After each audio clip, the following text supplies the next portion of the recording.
Welcome to the Generous Business Owner Podcast, where business owners gain inspiration and encouragement to live a legacy, not just leave one. And now your hosts, Jeff Thomas, Alan Barnhart, and Jeff Rutt.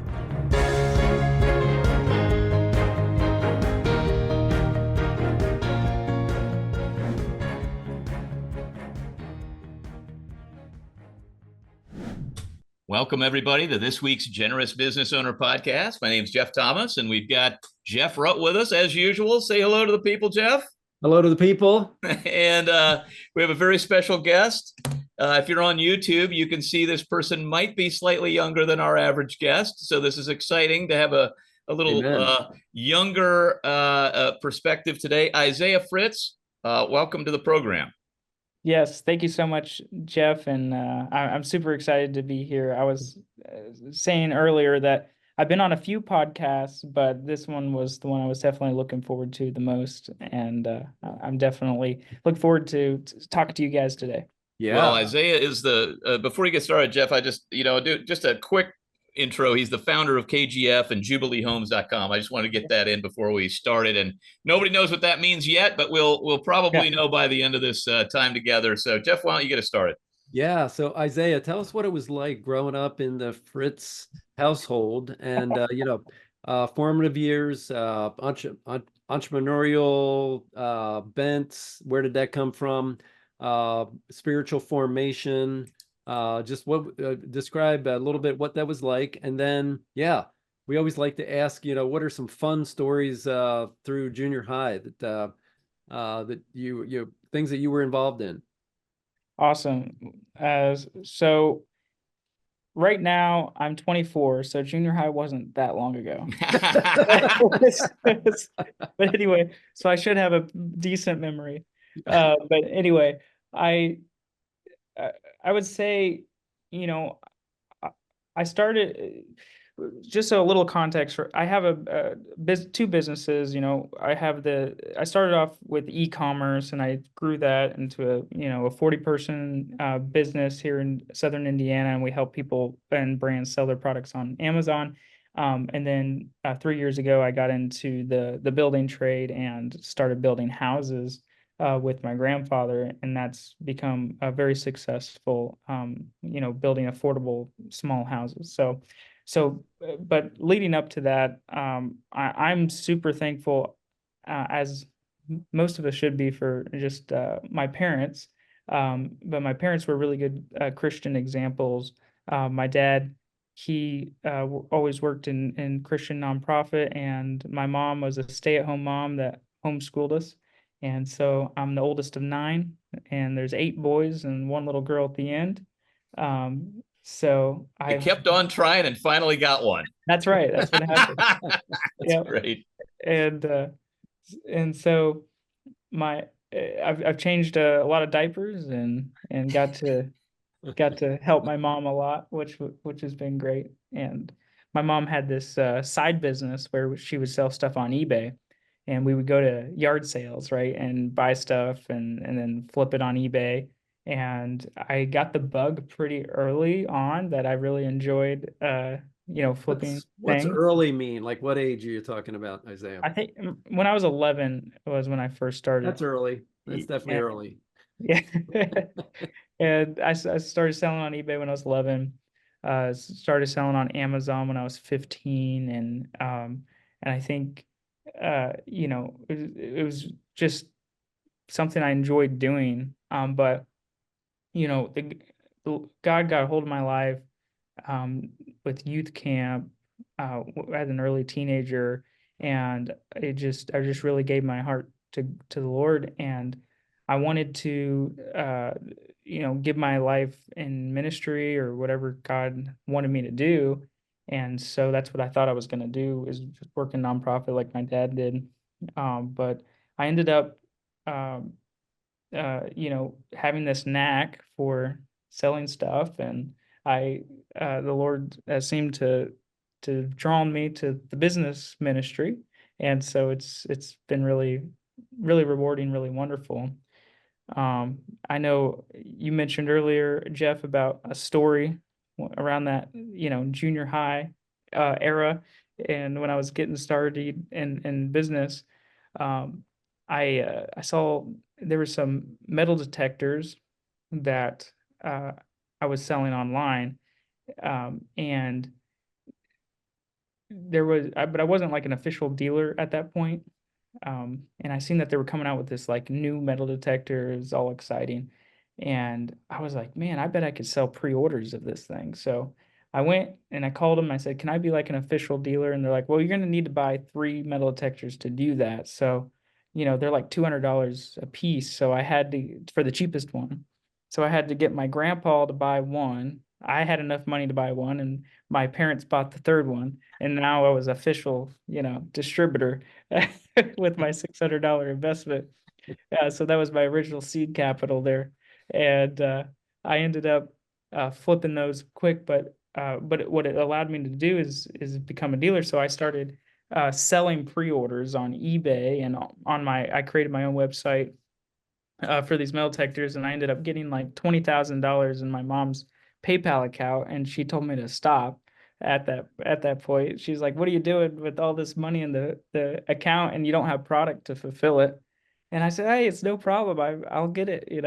And ended up taking months to fulfill my orders, and I was illegally selling and overseas, which I didn't realize I wasn't supposed to be doing. So I was getting all these orders from, Israel and Europe and such, and holding these people's money. So I'm glad I haven't gotten in trouble for international wire fraud yet. So, but anyway, I was selling. So through that, I ended up making $2,000. So that was my first original success, and I was very, very happy with that. That's awesome. Yeah, tell us more about, a couple more examples of things that what that grew into as far as your online business. Yeah, so another random story is I thought selling salt lamps was a good idea, like these Himalayan salt lamps.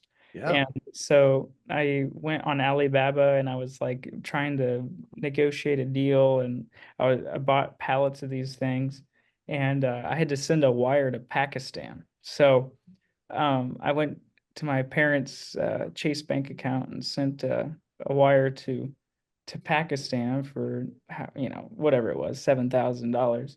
And to this day, their account still gets shut down because they're investigating why did you guys send a wire to Pakistan? So my parents never forgave me for that, because they're like, like, why are you sending money to Pakistan? And but anyway, that ended up not working out. That's something I tried. I tried buying used returns and flipping those, and it sounds like a really good idea because you can buy them at like 90% off. And I bought a whole semi truckload, Of um, what? Of what was that? just used junk from like Walmart returns, Okay. Okay. So, Anything that they. Okay. yeah, so just anything. So we had a semi pull up at our house, right? And there's no way to unload it, and I wasn't home, and my mom's like, like, there's a semi at the road full of 26 pallets of these of just junk, right? And so they ended up talking him into going to my grandpa's farm, and he's a farm and he had forks on his skid steer. And so he ended up unloading this in the rain, Oh 26 my pallets gosh. at my grandpa's farm with the forks with the skid steer. So that was interesting. And I ended up being a fail and didn't make any money on that.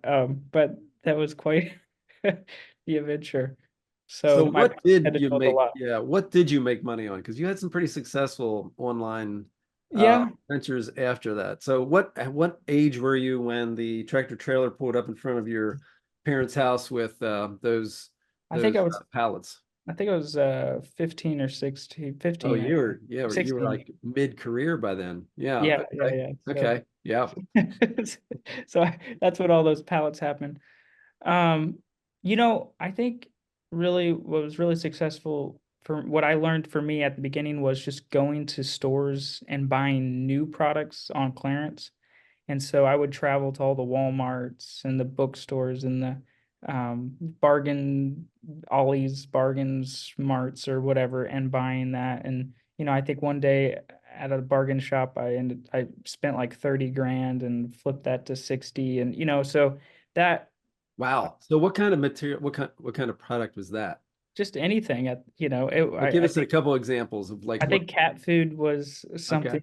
okay. I bought like 6 pallets of cat food for $5 and a piece and sold them for $25-30 and tripled my money after shipping. And so that was I was so excited. I was like, man, this is amazing. And all this cat food and This is like Jeff, this Isaiah is like a serial entrepreneur. Yeah.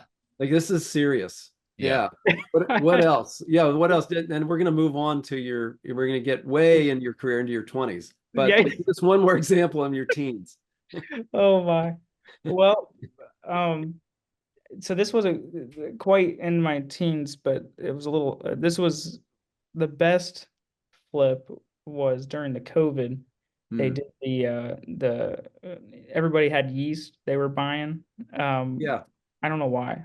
Do you guys have any ideas why everybody was buying yeast during COVID Yeast? at home? Yeah. They were just cooking. Everybody was cooking at home. That's all. Yeah. They're just making bread at home because they're not going to the store because you can't touch anything.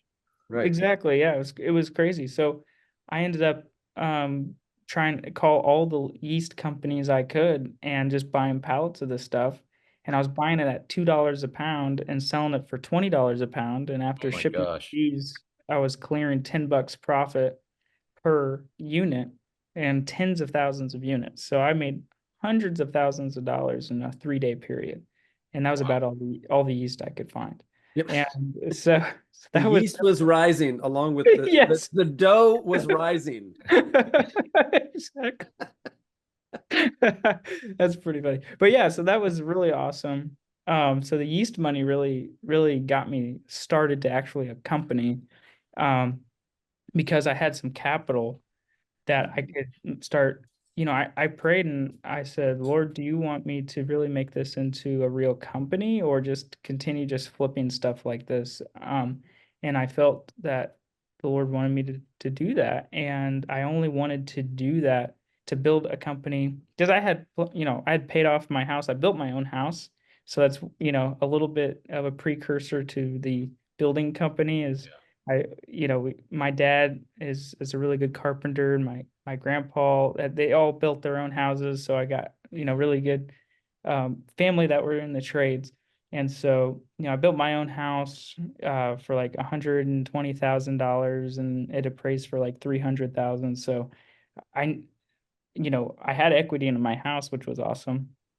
And so, but I didn't have any expenses though. I mean, after I just built the house with cash and well, actually with I maybe have used some credit card debt, with these Chase credit cards, you get a 1 year free, and they gave me $100,000 limit. So I may have built my house with Chase credred cards. I'm not sure there's a deal you've seen that you don't like. I'm trying to figure out what deal you passed on. I mean, he sniffs them out, Jeff. I mean, you have a nose for deals, man. This is amazing. So I got to take you back because go ahead. Just so rich. Going through, so you're being homeschooled. Yeah. Let's finish graduation. Did you at 16? 16. Okay. Graduated at 16. Yeah. But you were simultaneously running this online business. Yeah. I mean, it wasn't really a business. It was just me flipping things. Sounds like a business. Okay. Sounds like a business. Jeff, would you call it a business? Yeah, I mean, income went to your social security number. That's a business of some sort, and you didn't have a boss, so yeah. But I got to tell you, your parents and grandparents seem pretty cool.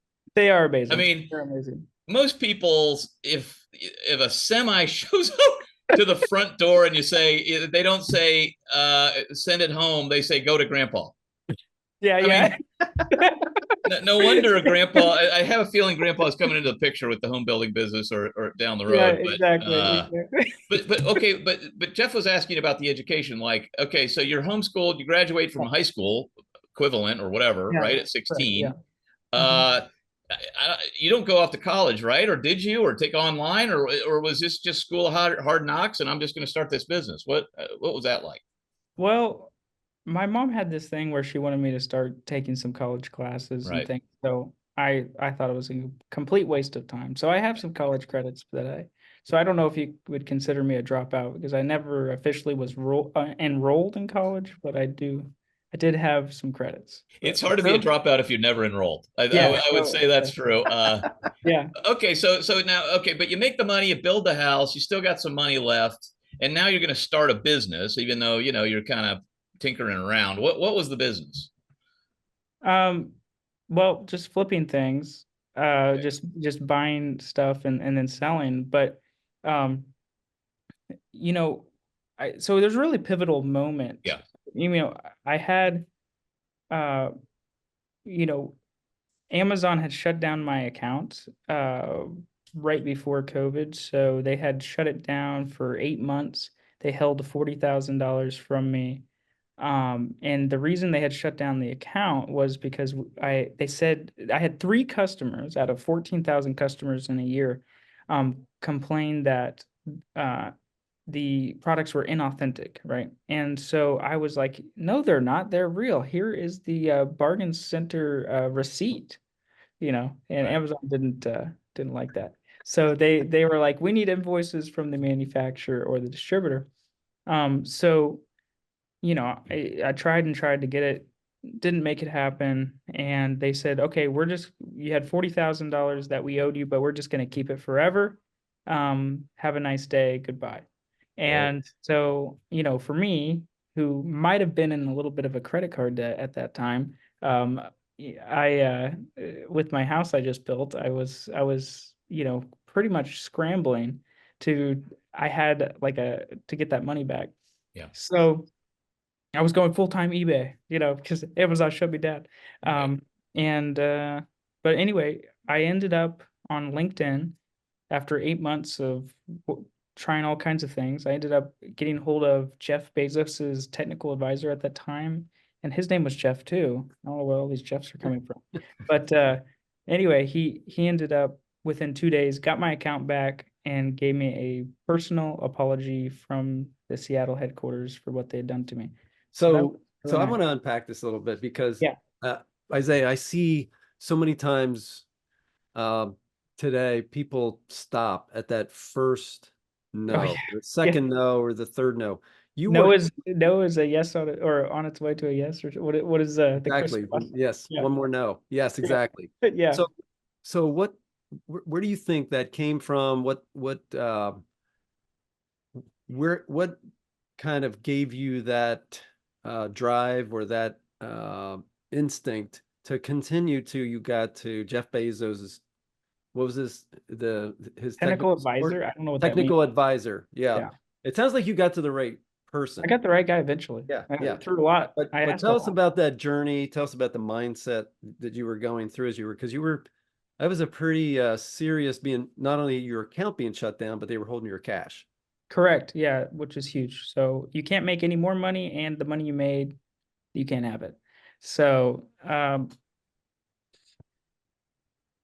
I think I sent 30 or 40 appeals. Wow. It's a lot of back and forth until I got it. I don't know where the persistence came from, but it just, I think it's a little bit of a personality, a little bit like built in. Mhm. And then the other part is just probably the way I was raised too with my parents. They were very much like, they always told me, whatever you want to do, you can do, Mhm. and they never put barriers up. They were just like, hey, we're just here to support you. And I think that's huge. I think that a lot of people don't have that. And I think that, because even my brothers younger than me, each one of them are business owners. One's got a trim carpentry business and an excavating company, right? And Yeah. my brother that's 20 years old, has an excavating company with like 6 employees and Yeah. probably $400,000 in machinery, and he's Yeah. 20. So let me ask you. Not a lot of people are helping their 20-year-old son build a house either. So, I mean, clearly Right, your that's parents true. are not afraid of hard work, and they've kind of shown you some resilience. But the thing of it, like my parents never had money, so it Yeah. was like, I had to buy my own car, I had to pay for my own phone, I had to do all that. We never got anything, but they at least supported me, but not financially. Yeah. So Right. let me ask it a different way. You have kids, right? Yes. Okay. So what ages are they? 3 and 3 months. 3 and 3 months. So what are you going to do? What's your plan to instill that, to pass on that, You might want to give him a little more time. 3 months is a baton. little early, but yeah, okay. 3. Well, I didn't ask him what he's doing. I asked him what his plan is. Okay. So to pass on that baton of faith, of the, Mhm. the core So- values that you would like to pass on, that you received from, the generation before you. Yeah, I mean, I think my parents did a great job. So somebody asked me not too long ago, what couple do you know that's a remodel or is a model for you? Like what is a model couple that you for your marriage and all that? And the only people I could think of was my parents. I was like, they are such a model for me. Mm. I wouldn't want to change it. So, so Yeah. I think it worked really well, and they were constantly always put God first, put the Word of God first in our house. They were praying and reading the Bible with us every single day. Always, that was number one for us. Our growing up, it was always keep God first, right? And uh, so that's number one, and then number two, they always gave us opportunities and showed us like, hey, you can go out and go to yard sales and make money, you can do these things. What my parents were passionate about is they said, don't get a job where you're out and you're in an environment where you're listening to music that's not good, or you're around people cussing all day or whatever. You go create your own environment to work in. That was is not that they cared that we made money or not, or that we're wealthy. They cared that we were able to be spiritually healthy and to be able to work in an environment that we created. So that's what their passion was, and why they wanted us to focus on entrepreneurship. Yeah, that's rich.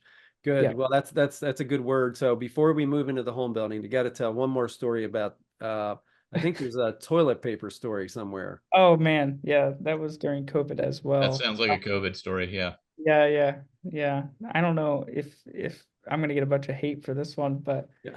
I there was maybe some stores in Indiana that the reason you couldn't find toilet paper was that I had bought all of it. So Okay. and so I think we had a U-Haul truck that was just full. I have a picture of this U-Haul truck just full of toilet paper. And I thought it was cool, but man, I had people upset at me. I had this, and so my mom was kind of getting a little concerned. She's like, Isaiah, is this price gouging or whatever? And I'm like, I don't think it's price gouging. I'm just like buying the product and selling it for more online. And so I looked up online like what the rules are for price gouging. They're like, price gouging, it only becomes a thing unless if there's a national emergency. I'm like, well, there's no national emergency. And then like the next day, like Trump getting on TV, it's like, there's a national emergency. I said, well, I better sell all of this today. So I went and dropped all my prices and I sold all the toilet paper in one day. And so I hired all my friends to come and we were shipping toilet paper for the next like week. And the other thing I did is I emailed every single one of my customers and I said, hey, you paid 3 times the price for this, okay? Are you sure you want me to ship, or I will cancel your order because I want you to be happy that you're spending 3 times the amount. Okay, I don't want a negative review on this. And I had several that said cancel the order, but I also had people that said, no, I'm in the middle of New York and I cannot go anywhere and I need this. Yeah. And so I said, okay, and it shipped it. So that's the toilet paper story. And I do have a friend that was in a lot worse situation than me and got accused of price gouging and everything because their mom didn't tell them to Google the rules on this. So Yeah. glad my mom told me. Wow. All right. Lots Well, of, let's move. I think you were starting with the LinkedIn story. Why don't you tell us that story and keep the career moving here? The LinkedIn story. So are you talking about when I reached out to Jeff Bezos? Oh yeah. That was the Jeff Bezos. Actually, I think it's time to move into, how did you get into home building? Okay, yeah. Okay. Now home building, that's exciting. So well, let me say, after this COVID thing and I was able to get a bunch of money, that was a pivotal point because I really didn't need to work anymore, or anything crazy. And I was, what they say, financially free or whatever. Mhm. And I had hit all my goals financially. And so, And you were how old? And you uh, were in what age? 20 or 18 or 19 or 20, one of Yeah, the, yeah. Normal range to hit all your financial goals. Yeah. yeah, had my house paid off. I was newly married, and I was like, I'm good. I just, if I made $200-300 a week, I could live the rest of my life happy. And so, but I felt called to the ministry of being able to um, make money and to be able to donate it. And that is something I think that I don't see too often. Is I see these um, entrepreneurs who, when they get old, they're like, man, I got millions of dollars. Now I need to start giving it away. But for Mhm. me, I wanted to give away my company in the beginning, right? And Mhm. I was really inspired, like, by Stanley Tam, his book, God Owns My Business, because I could see that was his passion in his heart at the beginning was, God, I want to give away my business.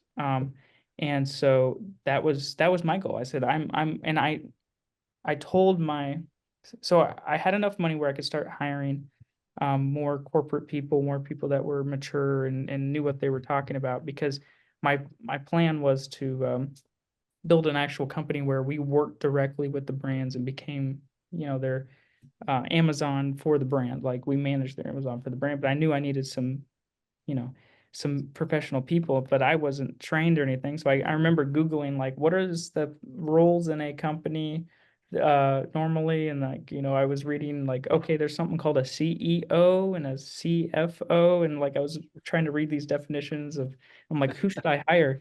And I was like, you know what? I really like the idea of a COO. That one sounds like the one I need. And but then one of my friends was like, you can't hire somebody at C level. You have to hire them at the director level and then promote them. And I was like, oh, okay. So I need a director of operations, is what you're telling me. They're like, yes, that's what you need. So I ended up calling a 50-some-year-old corporate friend that was a good friend of the family, good Christian guy. And I asked him if he what he was doing, and he's like, "Hey, I just uh, got retired from my Fortune 500 job, and I am now going to move near you in Indiana." And he was in Connecticut at the time. And I said, really? And he's like, yeah, you're the first one to know that I just sold my house. And I'm like, wow. And I hadn't talked to this guy in a long time. And I said, well, I'm kind of looking for a director of operations. And he's like, oh, you must have read my LinkedIn profile. He goes, that was my job title at my last role. And I was like, no, I did not read your LinkedIn at all. I'm like, this is kind of interesting. And he said, well, let's pray about it. And I was a little nervous. So I prayed about it. He prayed about it, and we came together, and it was really crazy. I had this experience with the Lord in my office at my house with this guy, because I was real nervous. I was like, Lord, I don't know if I should hire this guy. It's a big hire. And man, it was like this. We both prayed together, and just like, boom, you could just feel the Holy Spirit in that room. And it was like, wow. And it just gave me, like, confirmation, like, this is what I need to do. And um, he really helped me mature quick, and really mentored me a lot. And he's still with us today, and with the online business. So that was really amazing. And then obviously we just hired and grew that company from there, and got So let me get this straight though. The business was basically Amazon storefronts for other people's products. Is that right? Yeah, we basically become like the exclusive distributor for a brand on Amazon. Oh, So okay. So you were a distributor with your channel through Amazon. we become a channel arm for Yeah. the company. So yeah, so that's what we do. It's an online selling partner. And And that's so still going? yeah, it's going well, going well. Okay.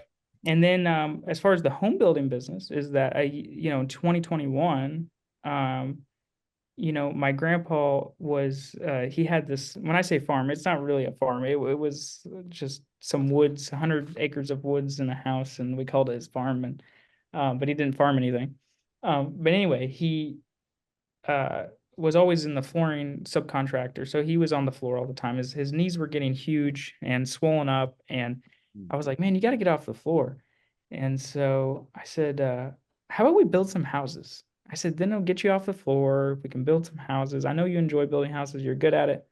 And he's like, well, that would be cool. He's like, actually, that's been my lifelong dream to build houses. But he said, I just never wanted to take the risk. It's too risky. Wow. And I was like, okay, well, I'll front the money and take the risk because obviously I have no problem taking risk. What do I have to lose, right? And so he said, sure. So we built 3 houses and they sold and we made a profit, and then we, did 3 more and then 10 and then 30, and and it's growing really big locally here. So my grandpa is just had a really good knack as a project manager, and he's done a really good job. And then now we have superintendents under him, and that's been going really well. We found kind of our niche was the affordable first-time home buyer. That is, like the opposite of Jeff right here. Like, Not quite really, tiny homes, but small homes. Is that yeah. is that So fair? we do tiny and small. Do you? Okay. We'll do a 1 bedroom, 1 bath. We have 3 bed, 2 baths. Our best seller is the 1,000 square foot 3 bed, 2 bath. That's our best seller. So how And what much does that time are sell? you spending between the 2 different businesses now? What's the split? You know what? I don't know because I never really done a study, and it changes, depends on the week, right? Okay. But you're actively but- still running both. Yeah, I don't run the companies. The companies just kind of run themselves. I just kind of help out wherever there's a problem. But Gotcha. we use EOS, and it's really effective for us. Yeah. So that is one nugget for your listeners. If you are a 20-year-old that is, wanting to run a company, number one, hire good people, but hire people that are more mature than you, and stay humble and never think that you're smarter than them. But get EOS, and the book Traction. It's been really helpful. Yeah, We'll put a link to that in the show notes. Yeah, we do that as well, and so even at in your 50s you can run it. Yeah. But how many houses do you plan to build in the next 12 months? Do you think, ballpark? It'll be around 50. Yeah. Okay. And then, okay, so now you thought about the Stanley Tam model. How does that work itself out in practice? How do you think about the giving? That is a great question, and that's what I'm mostly passionate about. So, we have not like officially given our company away. I've still been on a journey the last 3 years of researching different models. Stanley did it his own way, where he created his own nonprofit that owned the company. Yeah. The National Christian Foundation is, Alan Barnhart and Jeff wrote here, obviously use them for the ownership of the company. So I'm looking down that route. The Daniel Green's family use more of a trust that owns the companies. And then, from there, it gets disseminated between the signatory and there are other investments and things. So from what I understand, I got to spend some time with the Green family, which was just through LinkedIn, and I was like, hey, huge fan. And so, which was LinkedIn's very powerful. So anyway, so that's kind of been my journey of just learning about different Christians out there that have such a heart to give away and not own their companies, and learn what they're doing. And I'm sure I'll start transitioning the ownership here in very soon, within 12 months. So That's exciting. So Isaiah, I just want to pause there and just comment on how unusual that is for, how old are you? 24. 24. So for a 24-year-old, to be on his second, not first, but second successful business, but B, more importantly, and more in my mind, just more important and more impressive, is you're thinking about giving it away at 24, which is the right thing to be thinking about. Yeah, it's awesome. Yeah, thank you. So how does it work now, though? Before you officially paper that, what does it look like in practice today, just from a giving standpoint? What kind of things do you like to support? Yeah, so we give like 50 to 100% of our profit every year, which is maybe a little excessive. I should probably have more cash. I talked to Jeff about this. But but anyway, so that's something we're working on, is building up our cash reserves for future growth and things. So I'm glad I have a really good CFO now. He also keeps me in check. It's like, hey, what are you doing? But I'm glad he's okay. So it's very simple, just I really like what was it? John Wesley says, like, earn as much as you can, save as much as you can, give as much as you can. So I Yes. really took that to heart. Um, and so yeah, so that's pretty simple. Our we focus on supporting the nonprofit that my dad works for, which is called the Voice of God Recordings, and I'm they're sorry, say it again. called the Voice of God Recordings. Voice of And God recording. it's here in Jeffersonville, and they focus on getting the word of God out, very missionary oriented, to all over the world. And so that's what we're passionate about. I love going out to other countries and seeing what God's doing in other places. I haven't done it a lot, but I've done a few times. Got to do a cool trip to the Muslim nation of Tunisia, and my friends got locked up and I didn't, which was great. But that was pretty cool to really see and appreciate how much freedom we have here in the United States. Is it a device like that has a recording of the Bible in different Yeah. languages? Well, yeah, we have that. We have like this. We have this tablet that has like everything on it, Okay. and it's like bulletproof, waterproof, whatever. Okay. And we manufacture them here. And so my cousins are part of the manufacturing team, and so that's been really really cool. And it's helped a lot of people, and especially like getting into remote areas where um, you know you might just have one or two or three or five people that um, are in a group or whatever, and they can all have a device that is encouraging and drawing them closer to the Lord. So that's really what we've supported mainly so far. So And let me ask you yeah, this, Isaiah. At this young age, when you're looking at this, and of course, our buddy Alan did something similar, but at 22, he kind of set this sort of yeah, finish line sounds at a amazing. normal place, and then lived it through. And we kind of know his story well and what his motivation was. But kind of, what's your motivation? For him, it was doing a bunch of Bible study about kind of money being dangerous, frankly, and he didn't want that in his life. What is your motivation for doing this? I just want to, and this is going to sound a little bit, um, I don't know how it's going to sound, but this is just the truth. So, I might have like a lot of like fear of missing out, like FOMO. And so I read about Jeff Bezos, and one of the main reasons he started Amazon was that he has the regret minimization framework, where he projects himself out to 80 years old and then looks back at his life and says, what regrets would I've had, and how can I minimize my regrets, right? And so for us as Christians, I look at it from an internal perspective. When I get to the other side and I'm looking back on my life and I'm thinking, man, what could I have done for God in my life that I'm regretting? Man, I should have done that.